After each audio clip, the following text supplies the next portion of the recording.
बत्ती ना बुझा मुझे डर लगता है। जी हाँ, बिल्कुल आपको समझ में आ रहा होगा मैं बत्ती बुझाने की बात कर रहा हूँ, मतलब कि लाइट की बात करने वाला हूँ। तो आपने देखा होगा अपने घरों में कि जब घर में लाइट जाती है तो चारों तरफ अंधेरा हो जाता है, पूरे घर में अफरा तफरी मच जाती है। सोचिए अगर आपकी जिंदगी में लाइट थोड़ी सी कम हो जाए, जिंदगी की रोशनी अगर कम हो जाए तो कितनी अफरा तफरी शुरू हो जाएगी, हमारी जिंदगी कहां से कहां चली जाएगी। सो मैं हूं रॉकी रजक, आपका एजुकेशनल ट्रेनर जो देता है आपको एजुकेशनल ट्रीटमेंट। तो आज मैं आपका जिंदगी की रोशनी के साथ साथ क्लास 10th में जो लाइट चैप्टर है उसकी भी रोशनी बढ़ाने वाला हूं। So let's start. तो सबसे पहले बात करते हैं हम लाइट की, जो आपका चैप्टर है क्लास 10th का 10th चैप्टर, क्लास 10th का 10th चैप्टर लाइट। तो देखिए लाइट क्या है, light is a form of energy. जी हाँ, लाइट क्या है, it is a form of energy, not Mamata Banerjee. कहीं आपको दिमाग में आ रहा है Mamata Banerjee, not, it's a form of energy. 9th class में आपने पढ़ा था डिफरेंट फॉर्म्स ऑफ एनर्जी होता है, light energy, electrical energy, mechanical energy और भी पोटेंशियल एनर्जी, काइनेटिक एनर्जी, बहुत सारा एनर्जी पढ़ा था। उसी एनर्जी में से एक एनर्जी होता है हमारे पास लाइट एनर्जी। तो देखिए लाइट एनर्जी जो है आपका किस तरीके का एनर्जी है, ये एक वेव है, इट्स अ वेव। जो आपने 9th क्लास में साउंड के साथ पढ़ा था, 9th क्लास में साउंड पढ़ा था। साउंड क्या था, sound is also a wave. बोलिए मेरे साथ, बोलिए क्या था, wave, it's a wave. So light भी एक वेव है। तो अब ये वेव जो है किस नेचर का वेव है, ये जो वेव हमारा है ये किस तरीके का वेव है। सो बातचीत करते हैं लाइट के बारे में। तो देखिए लाइट जो है आपका इलेक्ट्रोमैग्नेटिक वेव है, लाइट एक इलेक्ट्रोमैग्नेटिक वेव है, इट्स अ इलेक्ट्रोमैग्नेटिक वेव। अब ये इलेक्ट्रोमैग्नेटिक वेव क्या होता है भाई, हमने लॉन्गिट्यूडनल वेव सुना था, लेकिन ये इलेक्ट्रोमैग्नेटिक वेव, तो देखिए ये दो वर्ड से मिलकर बना है, इलेक्ट्रिसिटी और मैग्नेट। दो वर्ड से मिलकर बना है ना आपका, इलेक्ट्रिसिटी और मैग्नेट। सो हम बोलेंगे कि जब कभी इलेक्ट्रिक वेव और मैग्नेटिक वेव, आपने इसे 13 चैप्टर में पढ़ा होगा, 12th में इलेक्ट्रिसिटी के बारे में और 13th में मैग्नेटिक के बारे में। नहीं पढ़ा तो मैं पढ़ा दूंगा, चिंता मत करिए।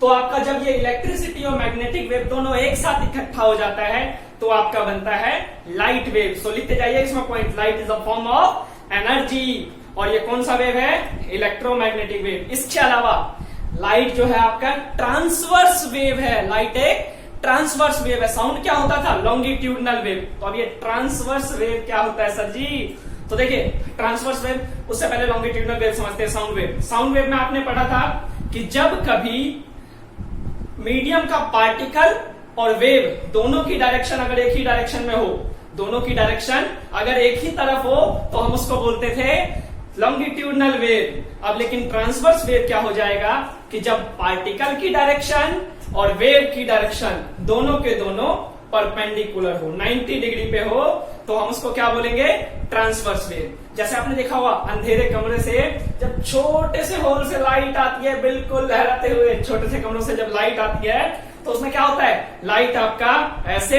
और उसके बीच में जो पार्टिकल्स होते हैं वो ऊपर नीचे मूवमेंट करते रहते हैं। सो इस तरीके के वेव को क्या बोलेंगे, ट्रांसवर्स वेव। समझिएगा, जैसे एग्जांपल के लिए मान लीजिए लाइट जो है आपका, लाइट के जो डायरेक्शन है वो इधर की तरफ है और इसके अंदर जो पार्टिकल है, इसके अंदर जो पार्टिकल्स हैं वो ऊपर नीचे मूवमेंट कर रहा है, तो इसको हम क्या, दोनों के बीच में एंगल कितना हो गया, 90 डिग्री।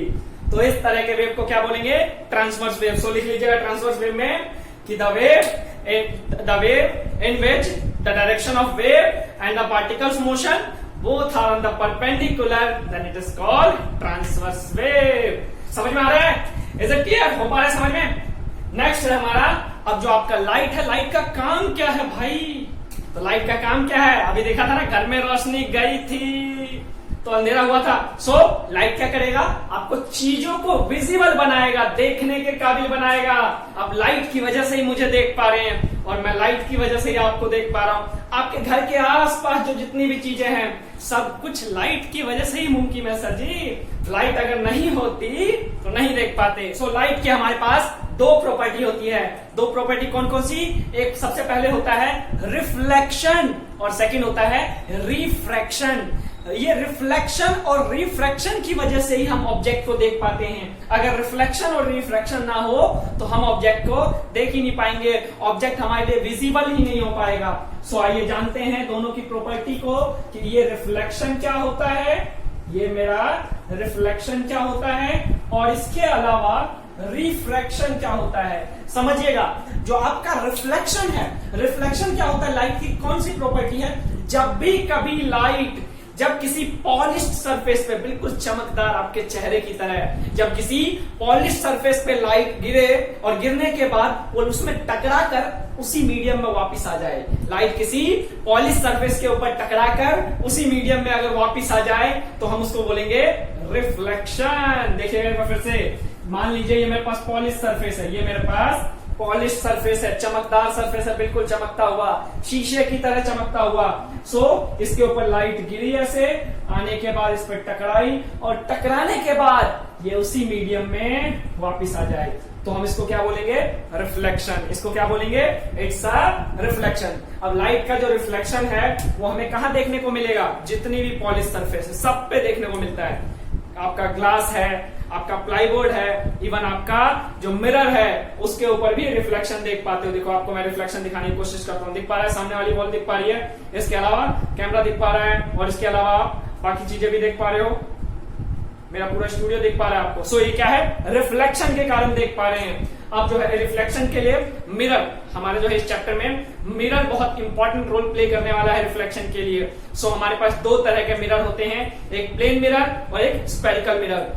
अभी जो मैंने आपको ये मिरर दिखाया, ये जो है आपका प्लेन मिरर है जो आप अपने घरों में यूज करते हैं। और इसके अलावा स्फेरिकल मिरर होता है कि भाई बड़े से स्फीयर का कोई एक छोटा सा पार्ट हमने निकाल दिया और उसमें अगर कुछ चीज देखें तो उसको हम बोलेंगे स्फेरिकल मिरर। सो उससे हम देखेंगे, उससे पहले हम समझते हैं थोड़ा सा रिफ्रैक्शन के बारे में।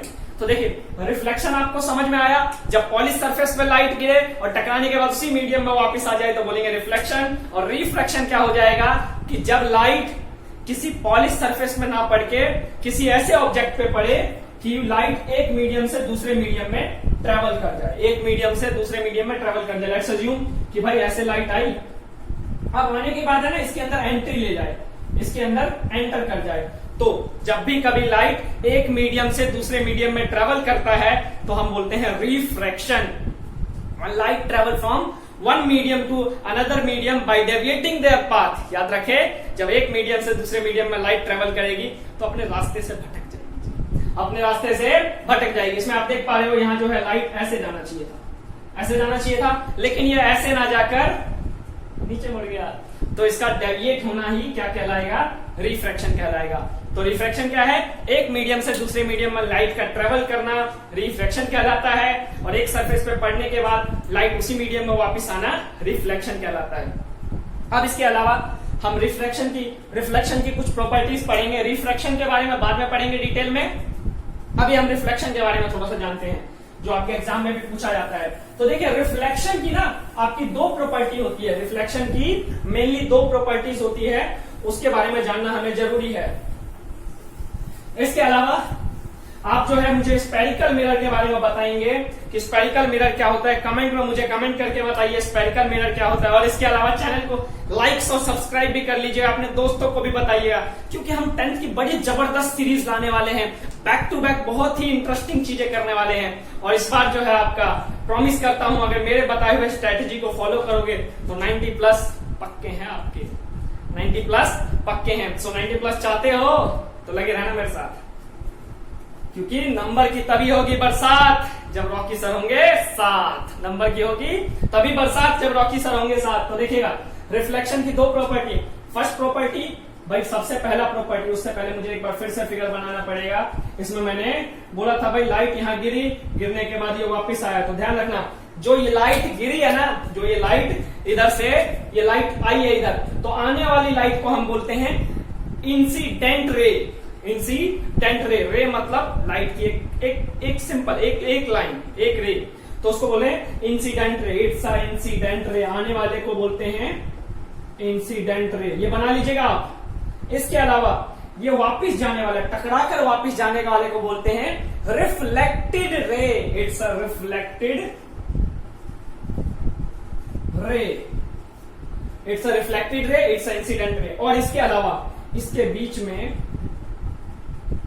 एक लाइन होगा जो इस सरफेस के ऊपर परपेंडिकुलर होगा। याद रहे हम सरफेस के ऊपर परपेंडिकुलर की बात कर रहे हैं, जिस मिरर के ऊपर लाइट गिर रही है ना उसके ऊपर परपेंडिकुलर है। सो आपका इसको बोलते हैं नॉर्मल लाइन, इसको बोला जाता है नॉर्मल लाइन। ये 3 लाइन है, तीनों को याद रखना जरूरी है, आपका इंसिडेंट रे, रिफ्लेक्टेड रे और नॉर्मल लाइन।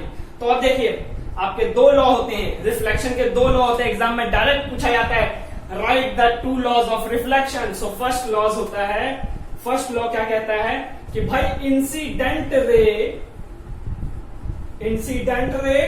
रिफ्लेक्टेड रे और normal line all lie in the same plane. मतलब ये तीनों का तीनों जो है एक ही प्लेन में लाई करेगा। एक ही प्लेन का मतलब एक्स वाई प्लेन। आप देख पा रहे हैं ये बोर्ड जो है मेरा, ये जो है मेरा बोर्ड, ये एक्स वाई प्लेन है ना। सो ये मेरे पास ये जो तीनों का तीनों रे है एक्स वाई प्लेन में ही लाई कर रहा है। सो दैट्स व्हाई हम बोल रहे हैं इंसिडेंट रे, रिफ्लेक्टेड रे और इसके अलावा normal line all lie in the same plane, all lie in the same plane. ये पहला है। दूसरा लॉ क्या कहता है कि भाई मेरा जो देखो यहां से जो एंगल आया था ना, एंगल आने वाले एंगल को बोलते हैं angle of incident, angle of incident, और जाने वाले को बोलते हैं angle of reflection, angle of reflection. तो सेकंड लॉ कहता है कि भाई incident ray, angle of incident ray is equal to angle of reflected रे।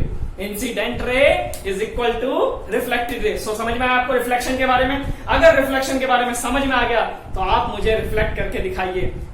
तो चैनल को सब्सक्राइब कर लीजिएगा, लाइक कर लीजिएगा। तो आज के लिए हम इतना ही रखेंगे, बाकी जो है नेक्स्ट पार्ट जो है अगली सीरीज में लाते हैं। तो चलिए फिर आज के लिए इतना ही, फिर मिलेंगे अगली सभा में। तब तक के लिए दुआओं में याद रखिएगा। Goodbye, take care.